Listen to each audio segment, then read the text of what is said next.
Você lembra de uma época em que a rua era nosso playground e a imaginação nossa única tecnologia?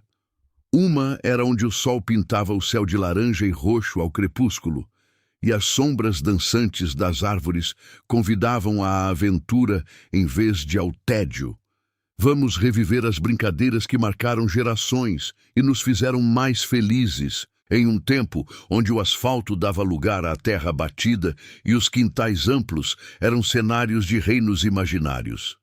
Nesse cenário nostálgico, um grupo de crianças de diferentes idades se reunia, dia após dia, com a mesma energia inesgotável. No centro dessa constelação de pureza infantil estava Zé, o menino mais velho, com seus olhos vivos e um sorriso maroto que denunciava a próxima grande ideia. Ele era o estrategista, o arquiteto das brincadeiras, o líder natural que todos seguiam com uma fé inabalável.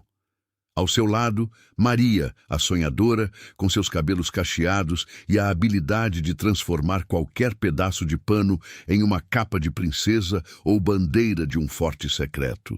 E havia Pedro, o aventureiro, cujos joelhos estavam sempre ralados e a camisa invariavelmente suja de terra, um testemunho de sua busca incessante por emoções. Suas motivações eram simples e puras: a alegria incondicional de brincar, a conexão genuína com os amigos e a descoberta diária de um mundo sem limites. As manhãs começavam com o esconde-esconde, onde carros velhos e arbustos densos se transformavam em esconderijos perfeitos. Risadas abafadas e sussurros eram a trilha sonora, enquanto a ansiedade de ser encontrado se misturava à emoção da caça. O pique-pega, com seus obstáculos naturais de pedras e pequenos morros, era uma corrida contra o vento e a astúcia dos amigos. Ninguém queria ser o pegador, mas a energia da perseguição era tão viciante quanto a liberdade de escapar. As tardes eram reservadas para projetos grandiosos. Fortes eram erguidos com caixas de papelão descartadas e galhos secos, cada um com sua própria bandeira improvisada e regras complexas de defesa. Dentro dessas fortalezas temporárias, reinos eram fundados, tesouros eram escondidos e planos de conquista eram traçados com a seriedade de generais em campo de batalha. Quando a noite caía e o lampião da rua começava a piscar, as crianças se reuniam em roda. Histórias de lobisomens e fantasmas eram contadas em voz baixa, e a brincadeira de serra, serra, serrador embalava os mais novos, enquanto os mais velhos planejavam as aventuras do dia seguinte. Mas, em um dia como outro qualquer, uma pequena fissura começou a aparecer na rotina mágica. Uma nova família se mudou para a casa no final da rua. Com eles, veio um menino chamado Léo, que parecia diferente. Ele não se juntava às brincadeiras, preferindo sentar-se na varanda, isolado, com um pequeno rádio de pilhas grudado ao ouvido.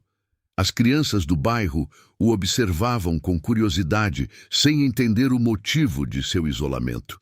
Zé, com seu instinto de inclusão, tentou convidá-lo para uma partida de futebol, mas Léo apenas balançou a cabeça, os olhos fixos no rádio, como se o aparelho contivesse o segredo do universo. O conflito incipiente se intensificou quando Zé organizou uma competição de bolinha de gude, um evento que sempre unia a todos. "Vamos, Léo!" chamou Zé. "Vai ser legal." Léo, porém, zombou com um ar de superioridade. "Bolinha de gude? Isso é brincadeira de velho." Maria, com sua doçura habitual, tentou intervir. "Mas é divertido, Léo. Você pode aprender." Mas ele apenas deu de ombros, recusando-se a participar.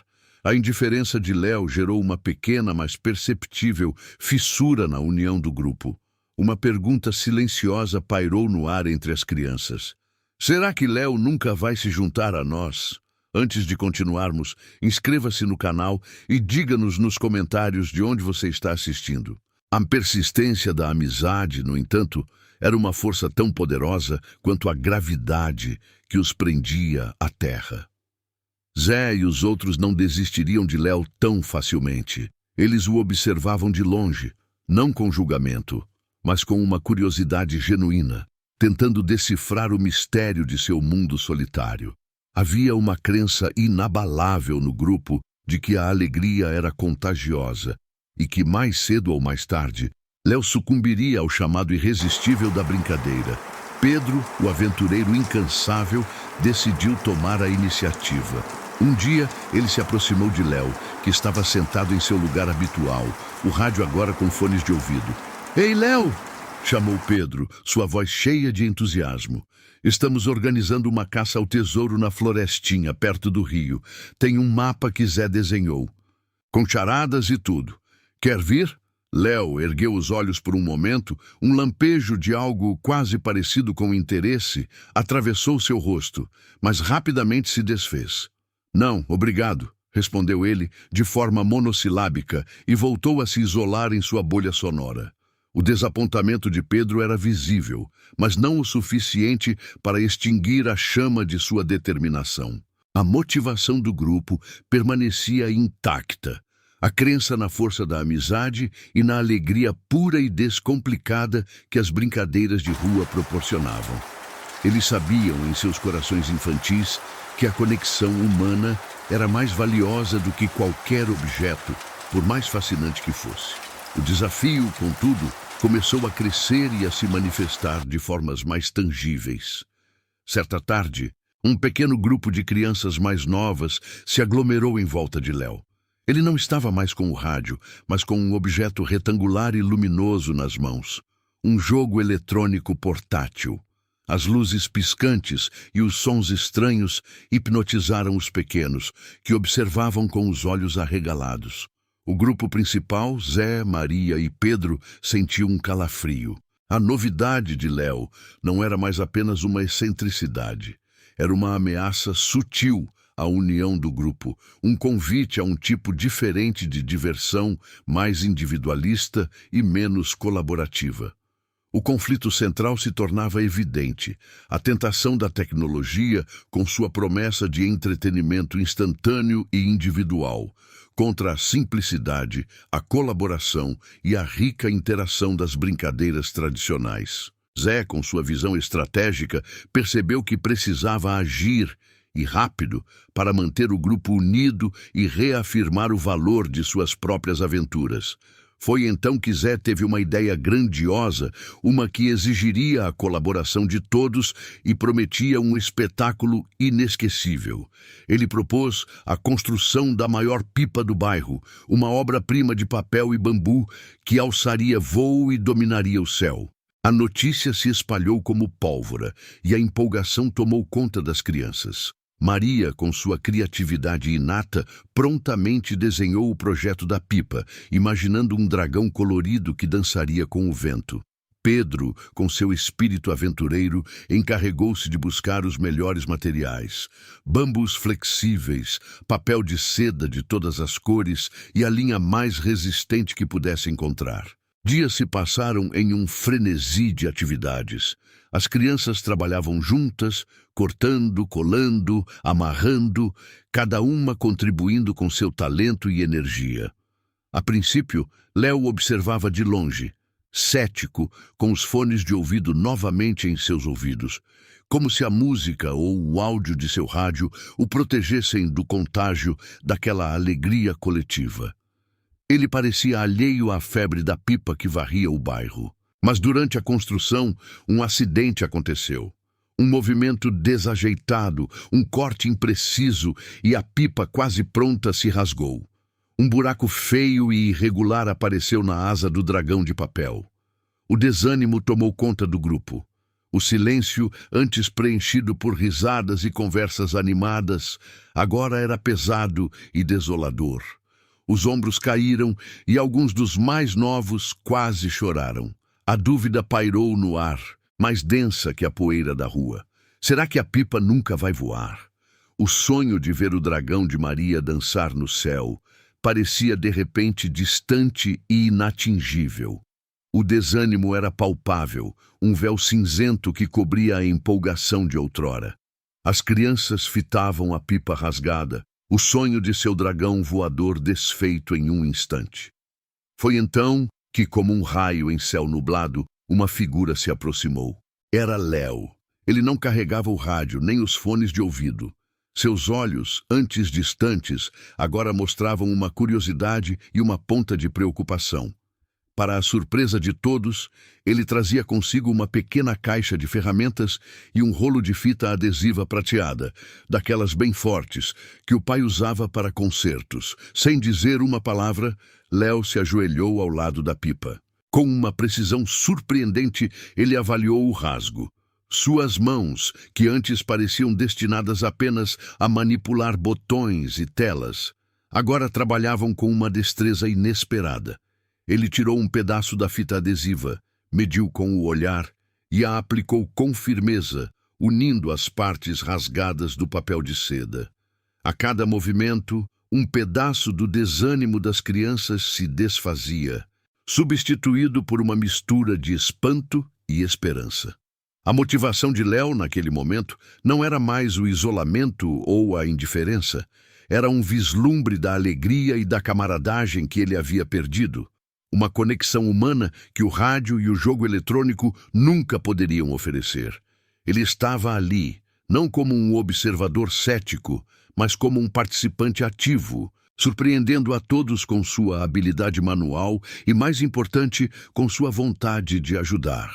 A pipa estava pronta novamente, remendada, mas mais forte do que antes, um símbolo da resiliência e da união. O sol já começava a se pôr, pintando o céu com tons de laranja e roxo, quando todos se reuniram para o momento tão esperado. Zé pegou o carretel da linha, Maria segurou a pipa e Pedro, com sua energia habitual, se preparou para o comando. Léo estava ali, no meio deles, uma parte integrante do grupo. Zé, Maria, Pedro e Léo correram juntos, os pés levantando poeira na rua de terra, enquanto a pipa tremulava no ar. Um vento suave soprou, e com um impulso final, a pipa alçou o voo. O dragão de papel, agora com sua cicatriz de fita adesiva, subiu majestosamente, colorindo o céu crepuscular. Um grito de alegria e triunfo ecoou pela rua, misturando as vozes de todas as crianças. A alegria era contagiante, uma onda de pura felicidade que varreu o cansaço e a dúvida.